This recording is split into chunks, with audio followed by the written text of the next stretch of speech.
నల్గొండ జిల్లా మిర్యాలగూడ మినీ రవీంద్ర భారతి వద్ద కాంగ్రెస్ నాయకులు ధర్నా చేపట్టారు. అభివృద్ధి పేరుతో మిర్యాలగూడ మాజీ ఎమ్మెల్యే భాస్కర్ రావు అక్రమాలకు పాల్పడ్డారని ఆరోపించారు. బిల్లుల కోసమే మినీ రవీంద్ర భారతిని కేసీఆర్ కళాభారతిగా మార్చారని మండిపడ్డారు.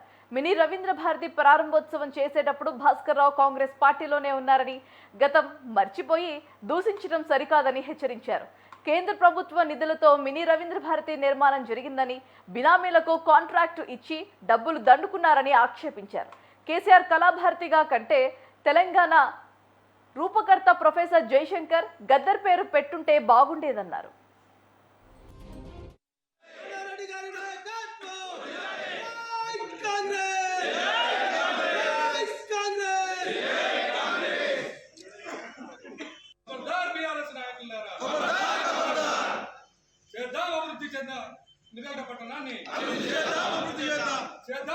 పట్టణాన్ని అభివృద్ధి చేస్తున్నాం.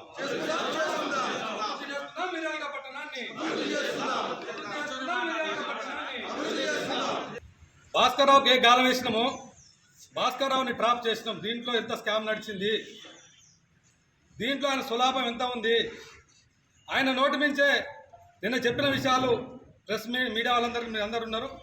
మీరు ఒకసారి ఆయన ఏం చెప్పిండు, అది వాస్తవమా కాదా మీరే గ్రహించాలి. ఎందుకంటే ముందే మేము ప్రీ ప్లాన్గానే ఆయనని ట్రాప్ చేయడం జరిగింది. ఎందుకంటే ఆయన జనాలు మాయ చేయడంలో కానీ, మీడియాని మాయ చేయడంలో కానీ, అధికారులు మాయ చేయడంలో కానీ సిద్ధాస్తుడు. మొదటగా వారు అభియోగం మోపింది కేసీఆర్ కళాభారతిని కేసీఆర్ పీకేయడానికి. అసలు కేసీఆర్కి ఈ మినీ రవీంద్ర భారత్కి అసలు సంబంధం ఏంది? కేసీఆర్కి మినీ భారత్కి సంబంధం ఏంది?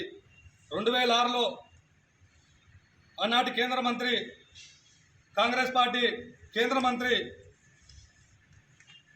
ఆనాడు మిర్యాలగూడకి ఒక మహోన్నతమైన మినీ కళాభారతిని ఇవ్వాలి, మినీ రవీంద్ర భారతిని ఇవ్వాలి, ఒక కళాకారులకు ఏర్పాటు చేయాలి, పేద బడుగు బలహీన వర్గాలకు ఒక మీటింగులు కానీ ఫంక్షన్లు కానీ చేసుకునేదానికి ఇవ్వాలని చెప్పి 2006లో 2 కోట్లతోటి ఆనాడే, ఒకసారి మీడియా మిత్రులందరూ గ్రహించాలి, ఆనాడే దీన్ని ప్లాన్ చేసుకోవడం జరిగింది. 25 సంవత్సరాలు, గత 22 సంవత్సరాలు టీఆర్ఎస్లో ఉండి 3 సంవత్సరాల ముందు బీఆర్ఎస్ మార్చుకొని వాళ్ళు ఇలా మినీ కళాభారతి గురించి మాట్లాడుతున్నారు. మాజీ ఎమ్మెల్యే గారేమో శాఖాపురంలో పండేది, కేసీఆర్ ఏమో ఫామ్ హౌస్లో పండేది. వీళ్ళకేం తెలియదు.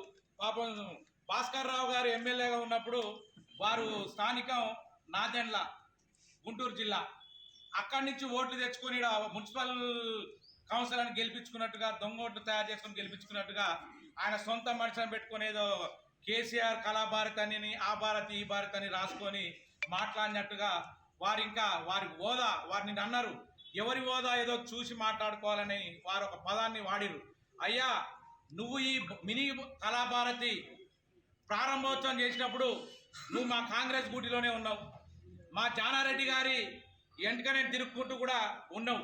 ఆ రోజు నీకు ఇంకా ఏ హోదా కూడా లేదు, సర్పంచ్గా కూడా మీకు హోదా లేదు. డైరెక్ట్గా మిమ్మల్ని నమ్మి మా పెద్దలు జానారెడ్డి గారు నేను ఎమ్మెల్యే చేశారు.